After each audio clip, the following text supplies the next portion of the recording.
everybody, this is Sportman16, and for this video here, I'm deciding that, well, I'm going to be making this video about something that people in the Pokemon fandom has done, and that is basically talk about, like, their 10 favorite or 5 favorite Pokemon from each region. So, I pretty much decided that I want to talk about 10 Pokemon from the Kanto region that I do have quite a liking for, and yes, I will be doing this for all the rest of the regions too, and maybe potentially when Generation 8 comes out, I'll probably do that too. Now, some of my choices, well, for one, they're not really in any particular order, because with me coming up with a top 10 favorite Kanto Pokemon would be quite hard to do. So I'm just decided to do 10 Pokemon from Kanto that I like a lot. So I guess without further ado, the first Kanto Pokemon that I want to talk about that I do have a big liking for is basically one that some of you might not be expecting, though this can kind of be the case for some of the entries here.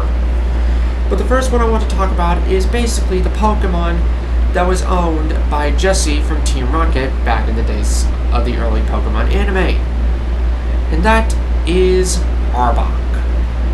Yep, I really do like Arbok a lot, because he's definitely one of them underrated poison types.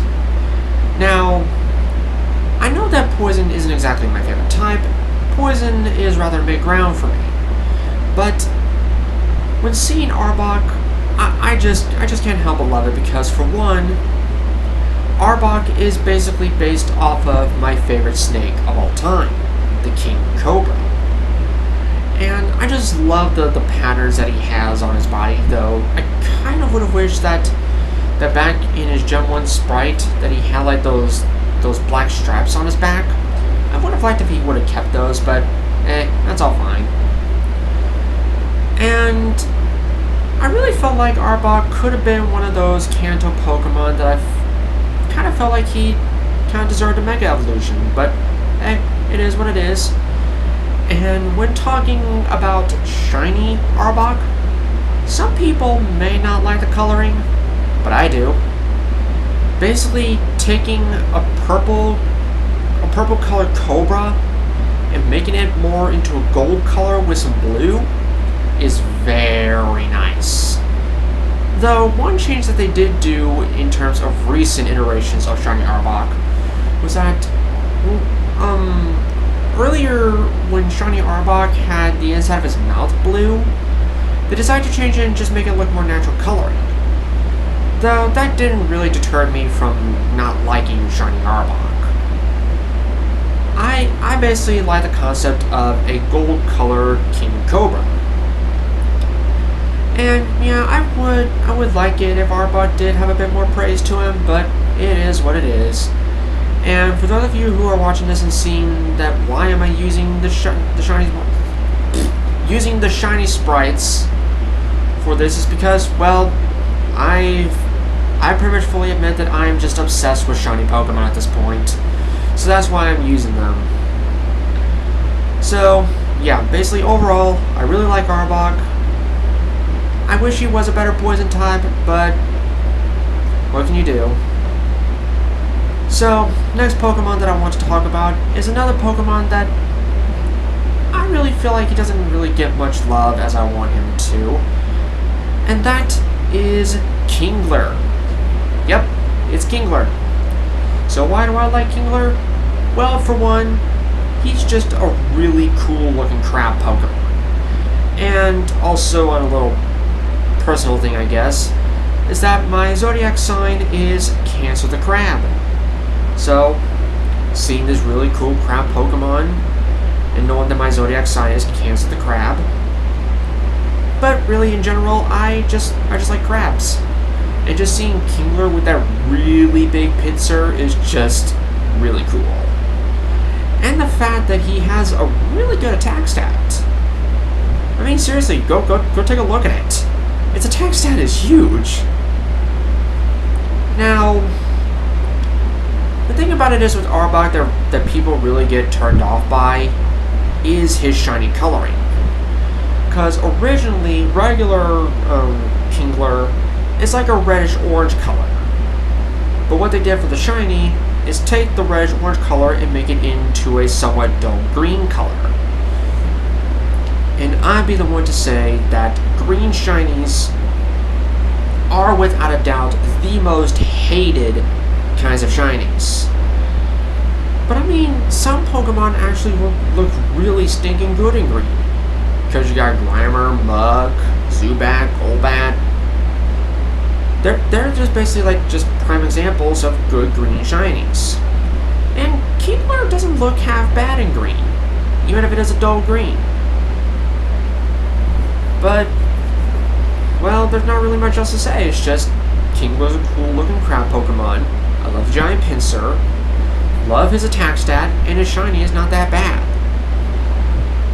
And again, I feel like I wish he could give a little more love and appreciation, but I know for a fact that there are Kingler fans out there.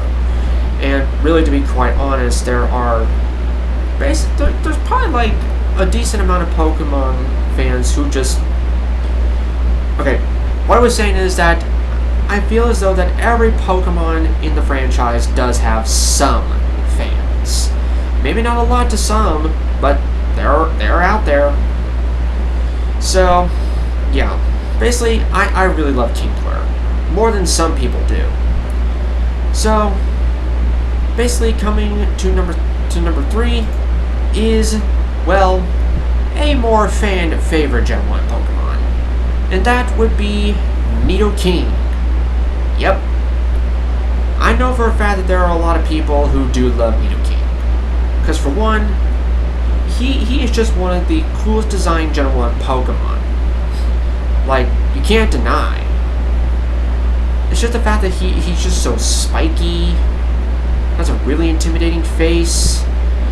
Though, I kind of wish that the Pokedex entry would make him out to be, bigger. But I usually tend to imagine Nidoking to be like around 6 foot. But I think he's, if I remember correctly, I think he's only around like 4 foot something. Because I don't think he's 5 foot. You people can tell me in the comments what his height is, because I don't know exactly. And also, one thing that makes Nidoking truly a fascinating Gen 1 Pokemon, more or less say by today's standards, is basically 2 things, 4 words. Sheer Force, Life Orb. And my god, Nidoking really benefits from it. Because, yeah, basically what it is with the Sheer Force Life Orb combination is that with the ability Sheer Force, moves that have secondary effects get a power boost by 30%, but they lose their secondary effect. And with Life Orb gives Nidoking gives him a decent enough boost. But with a Life Orb on a Pokemon that doesn't have the Sheer Force ability, they do take recoil. But this is the beauty of Sheer Force. Because with the Life Orb equipped, Sheer Force prevents the Life Orb damage from happening after the turn. And with Nidoking, again, he just really benefits from it. And, oh man, the moves that Nidoking can learn. Seriously, go take a look at his move pool. From natural to TMs. Like, take a look at his entire moveset by today's standards. And you wonder why Nidoking is a really stinking good Gen 1 Pokemon by today's standards. And then talking about the shiny version of Nidoking, it's just amazing. Taking all the purple and making it a perfect shade of blue. Now, some people are really unfortunate that Nidoqueen didn't follow suit. From going from blue to purple, instead Nidoqueen goes from purple with some pink. And let me tell you, Nidoqueen is definitely one of the most hated shinies of them all.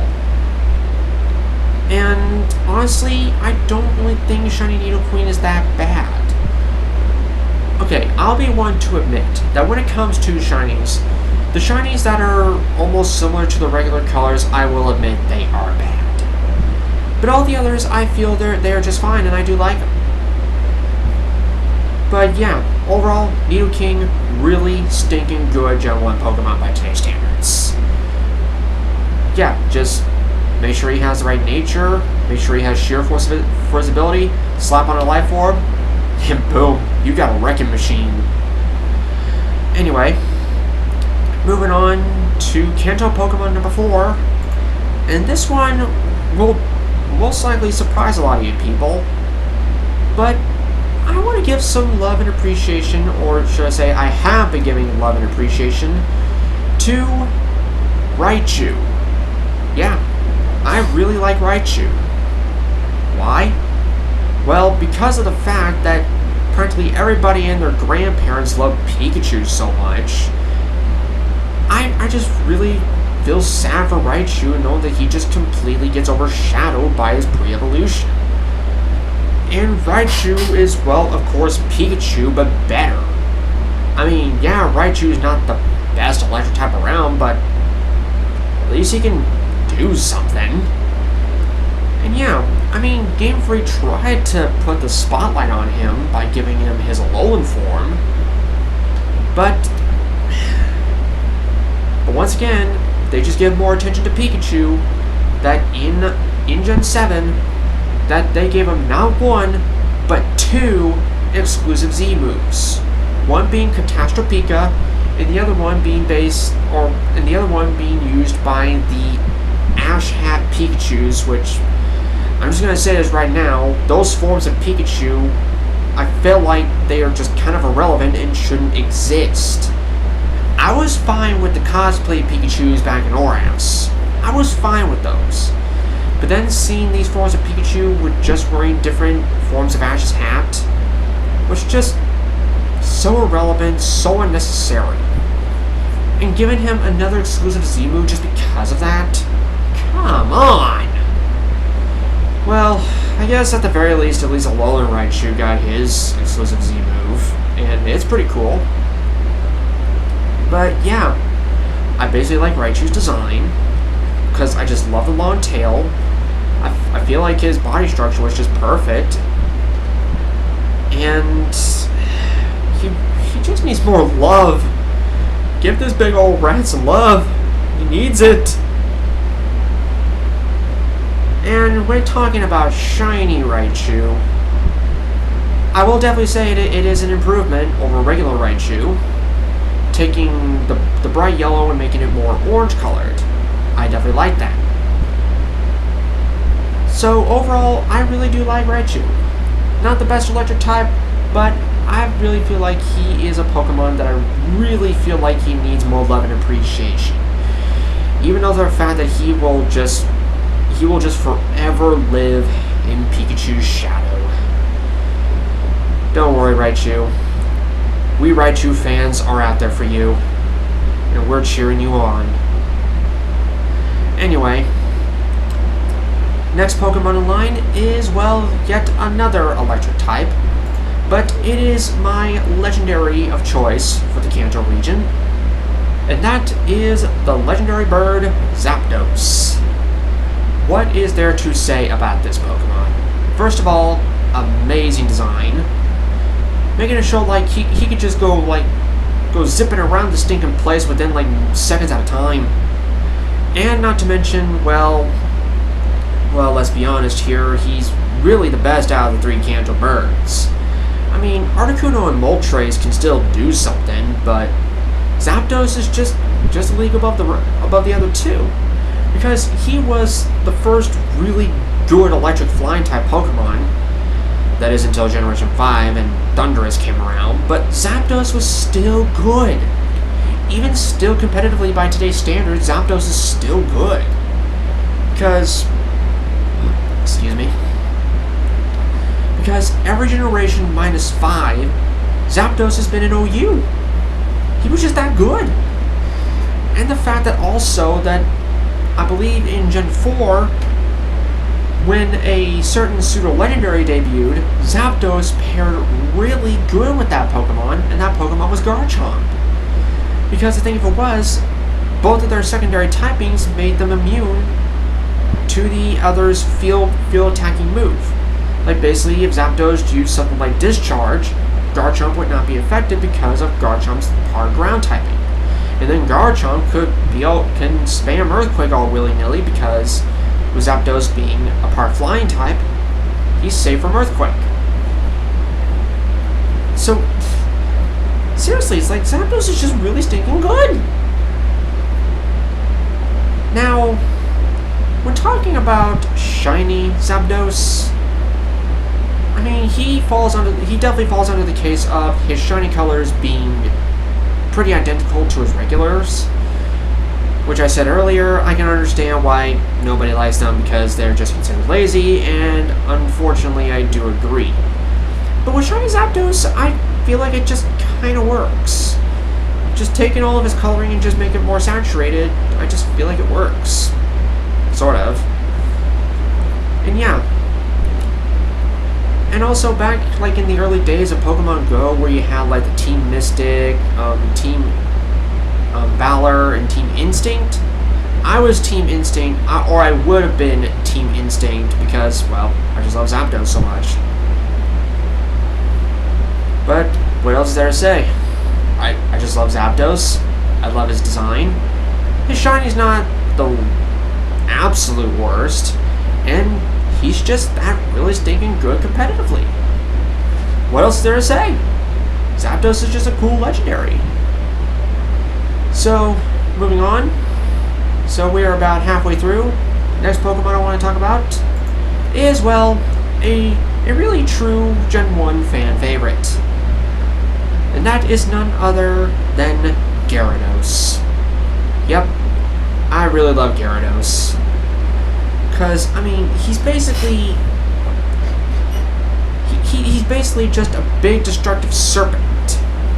That evolved from a really weak, useless, pathetic excuse of a Pokemon, Magikarp. But Gyarados is a prime example of... You have something really pathetic and useless on your hands at first, but you treat it nicely, give it some time, and the reward is very worth it. And basically you just have this big old destructive serpent.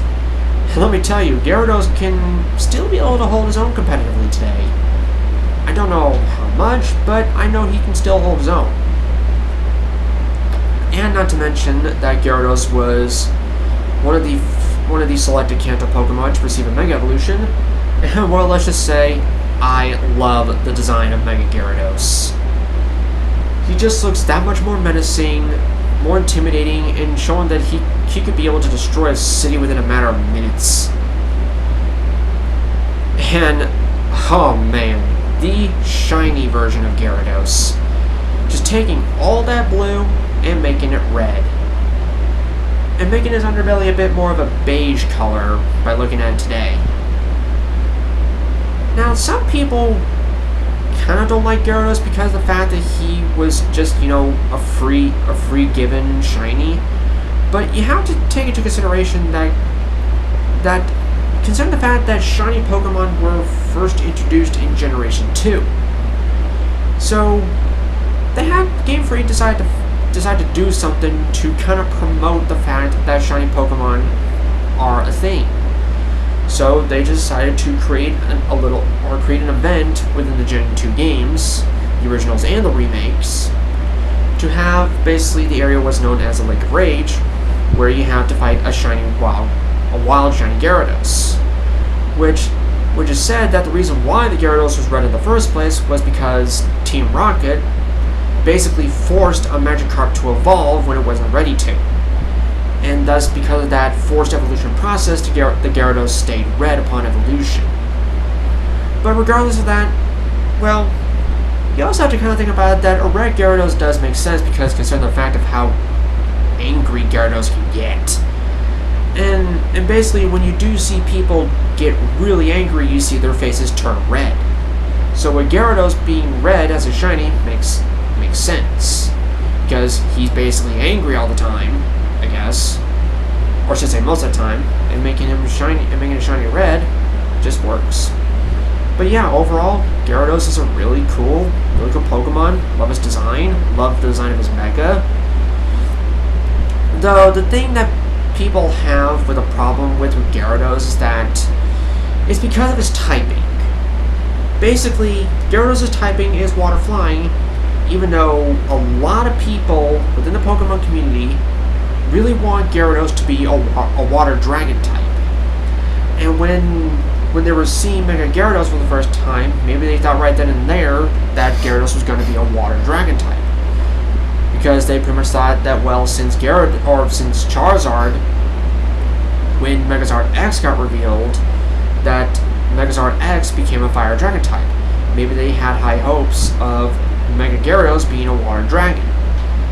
But it's not. Mega Gyarados is water dark.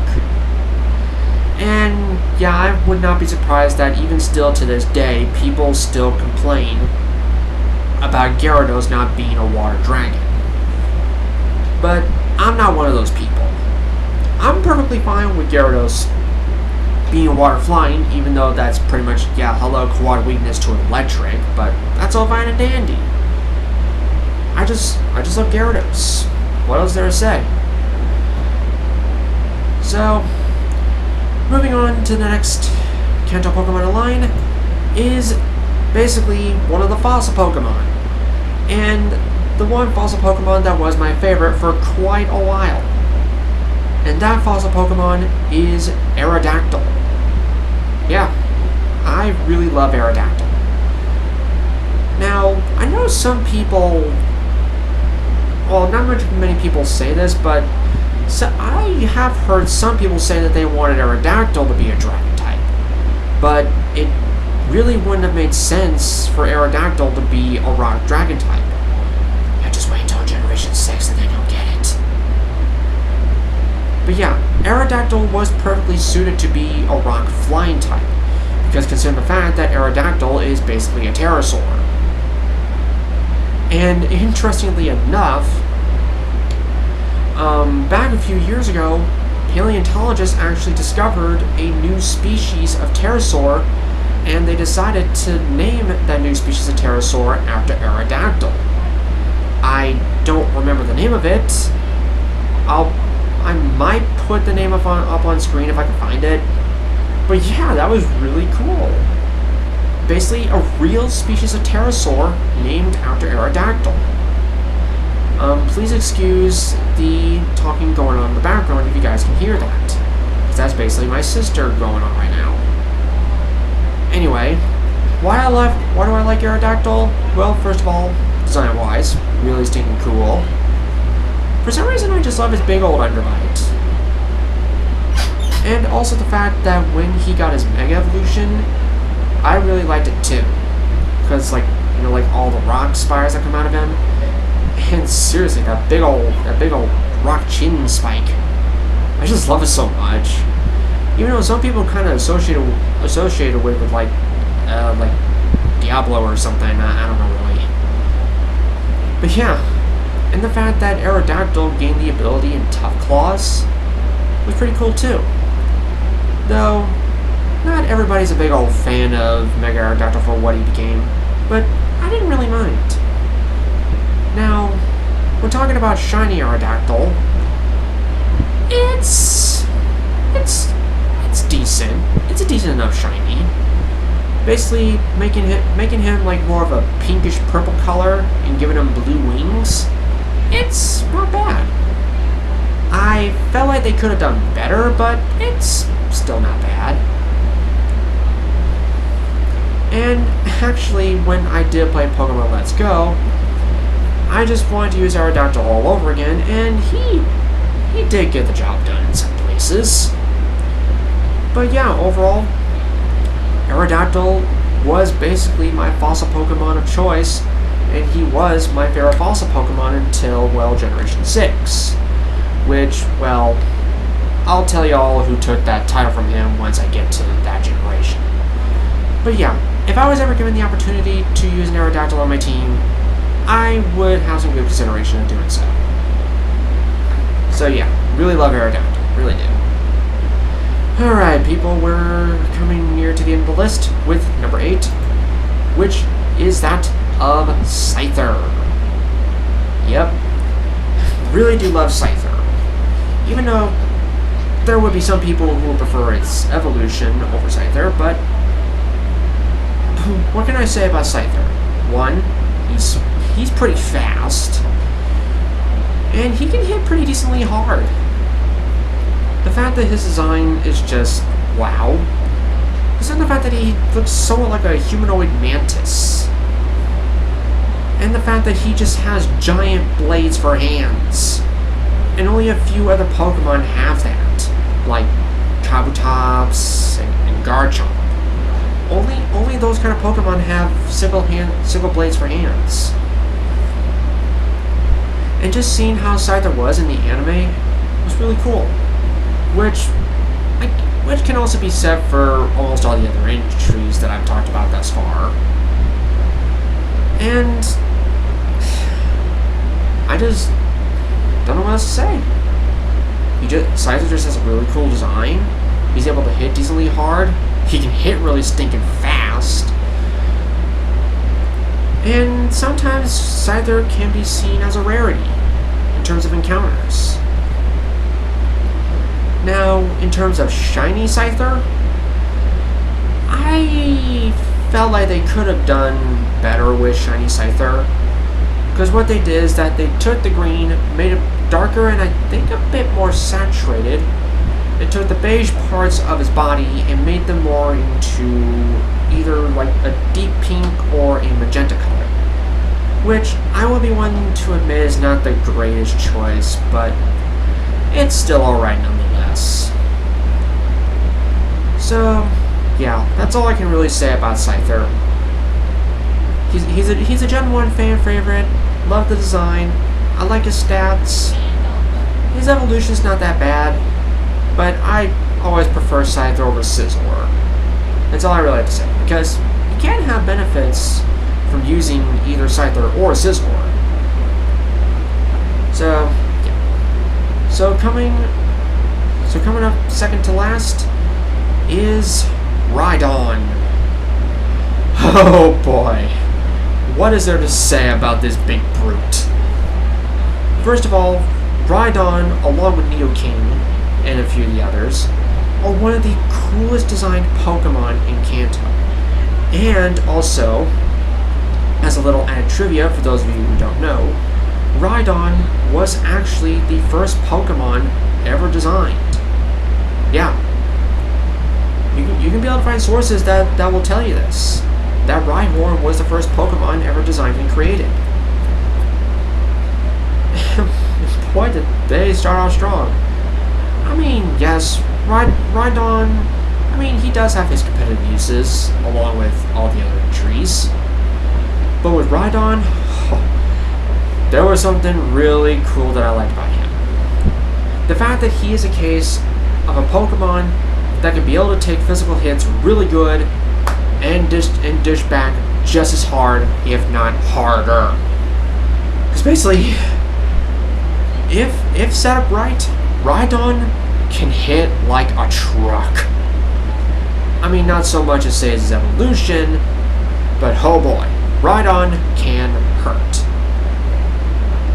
Though, there was one thing about Rhydon that just made me go, what? And it's the fact of one of his abilities is that of Lightning Rod. Which, really, why give Rhydon that ability when he's already immune to electric? But I really felt like it was kind of a joke based on a moment in the anime where Ash was taking on Blaine, and Blaine used Rhydon. I believe it was Blaine. And I think you pretty much all know where I'm going with this. When Pikachu is fighting Rhydon, and realizing that Pikachu's electric attacks weren't going to affect Rhydon, it was basically where Ash said that one memorable quote when taking on Rhydon, "Pikachu, aim for the horn!" And then when seeing that, and seeing that Rhydon took damage, and I think that might have knocked out Rhydon, and when I saw that happen, I was like, what the actual hell was that? Because that was seriously one of the cases of Pokemon anime BS. I mean, I could talk about other BS logic in Pokemon anime, but that's well really not to be talked about. Because I'm talking about my favorite Kanto Pokemon. But yeah, with Rhydon, love the design, hurts like hell if done right. And he's just really cool. Now, Shiny Rhydon, however, it was a interesting color that they chose for Shiny Rhydon. Basically taking the rock grayish color and making it more beige. Which, well, I guess it still sort of links up with his ground typing, because with the beige color, it kind of makes it look more like he's kind of covered in sand. And sand is basically just little pulverized fragments of rock. So I guess the color makes sense when you think about it. That he just goes from rock color looking to sand. Yeah. Overall, love Rhydon. And he wouldn't be that bad to use competitively. Because again, he knows how to take some physical hits and dish them back just as hard, if not harder. And now moving on to the last Kanto Pokemon, which is basically my starter of choice for Kanto. And, well, if I were to ever choose a Kanto starter again, it will always be Squirtle, because I loves me Blastoise. Because what can there be said about Blastoise? For one, he is just a cool looking turtle, or a tortoise, hence the name Blastoise, tortoise. And not to mention that Blastoise had one of the coolest features in Kanto. Hydro cannons out the shells. What could be more cooler and actually pretty badass than that? I mean, yeah, he does look a bit on the big side, but really that's just all part of the shell. And I mean, seriously, yeah, Blastoise does focus on more defense than anything, but he can still hold his own.